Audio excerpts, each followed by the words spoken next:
She stood at the registration desk, gripping the edge of the table so tightly her knuckles turned white.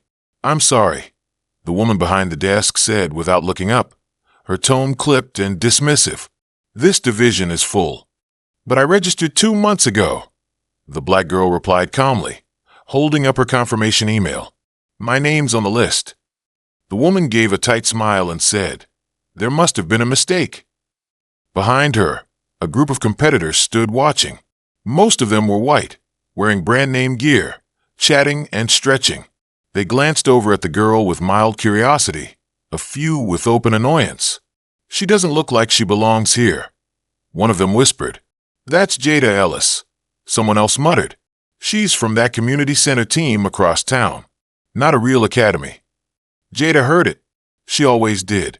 She was used to people doubting her, questioning how she got there, acting like talent only grew in private schools and elite programs, not in rec centers with cracked floors and second-hand equipment. The woman behind the desk sighed, finally scanning the list. Her eyes froze on Jada's name. "Oh, well," she said, clearly surprised. "It appears you're registered, but you're not in the seeded bracket. You'll have to start in the play-in round." Jada blinked. "I'm ranked 3rd in the region. Why am I not seeded?" "Like I said, must have been a mistake." Jada knew what it was. It wasn't a mistake. It was intentional. They didn't want her to compete. Not seriously. Maybe they were hoping she'd get discouraged and leave. Maybe they thought if they pushed her to the bottom of the bracket, she'd burn out before reaching the main event. But they didn't know Jada Ellis. She didn't come from money. She came from willpower. From early mornings running drills at 5 a.m. with her coach, Mr. Leonard, who ran their community center like a military camp. From games in broken gyms where the scoreboard barely worked and players had to bring their own water. Jada didn't complain. She trained. While others posed for photos, she studied game tape. While others showed off on social media, she showed up early and stayed late.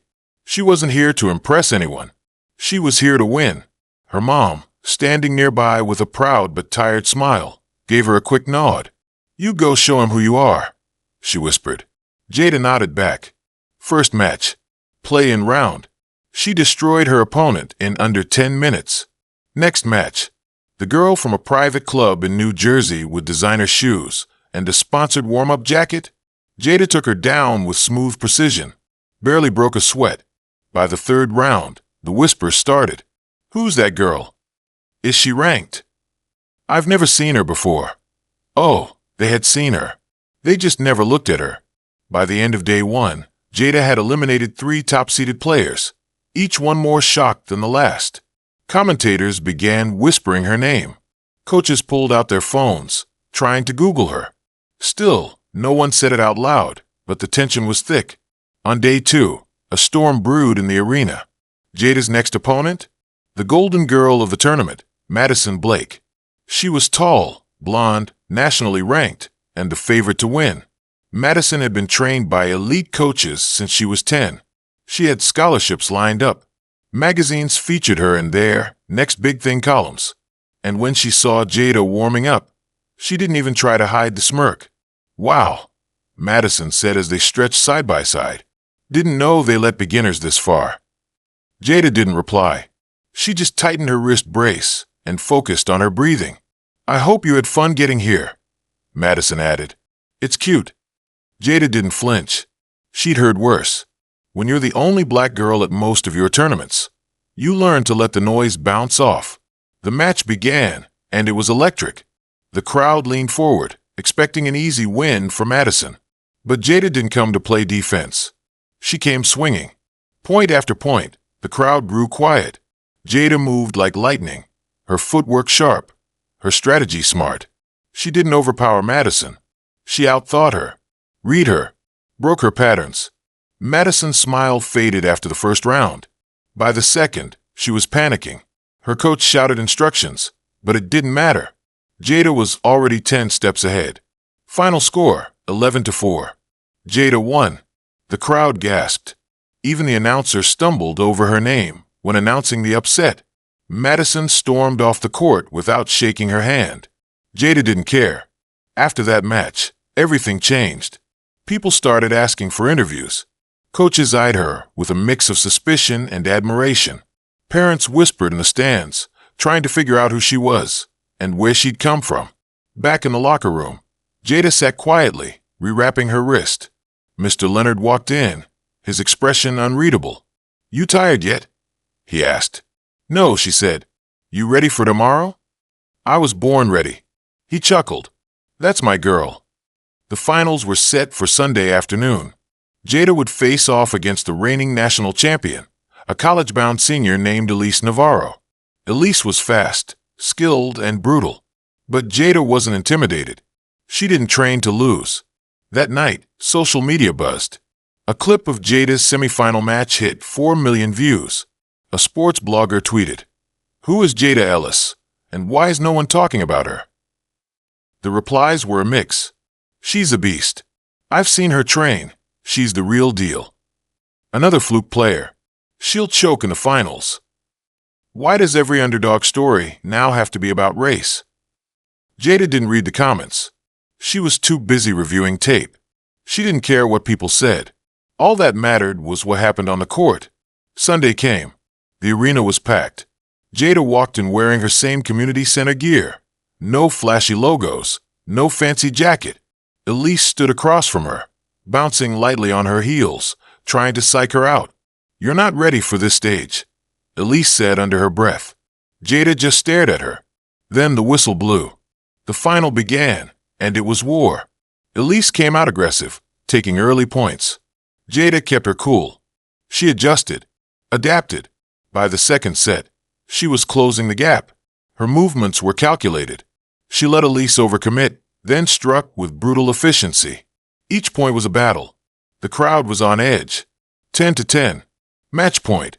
Elise served. Jada returned it with a slice, forcing Elise to stretch. A rally broke out, fast, fierce, precise. Then, with a perfect cross-court finish, Jada landed the final shot. The crowd exploded. She'd done it. She didn't just compete. She won. She owned the tournament. Reporters swarmed. Cameras flashed. Commentators stumbled over her name again, but now with reverence. Jada didn't cry. She didn't scream. She just smiled and walked over to her mom, who had tears streaming down her face. "You did it, baby," she said. "No," Jada replied. "We did it." She held the trophy high, not because it sparkled, but because it proved something bigger than talent. It proved that grit mattered. That showing up, even when people wanted you gone, mattered. That a girl from a crack-floor community center could walk into a rigged tournament and leave with the crown. In her speech, Jada thanked her coach, her mom, her neighborhood, her team back home, who watched every match on a glitchy live stream. She didn't mention the woman at the registration desk, or Madison, or Elise. She didn't have to. They knew. A few months later, Jada appeared on a national sports network. The host asked, "What would you say to the people who didn't think you belonged?" Jada smiled and replied, "I'd say thank you. Every no just fueled my yes. Every doubt just sharpened my focus. And every closed door taught me how to build my own tournament." The crowd in the studio stood and clapped. Jada went on to sign with a major university. Sponsorships followed. She became a symbol, not just of talent, but of perseverance. But she never forgot where she came from. Every summer, she returned to the community center to train the next generation of girls, just like her. Girls with fire in their hearts and holes in their shoes. Girls who weren't handed access, but were ready to fight for it. One day, a young player nervously approached her after a training session. "Coach Jada," she said softly, "do you think I could ever win like you?" Jada looked down at the girl, smiled, and said, "I don't think. I know." Because Jada had already proven that greatness doesn't ask for permission. It just shows up, competes, and takes what's already yours. Like this story? Smash that like button, hit subscribe for more real-life stories that inspire, and tap the bell so you don't miss the next tale of someone who turned doubt into dominance. Because when they tell you you can't, sometimes the best response is to own the whole tournament.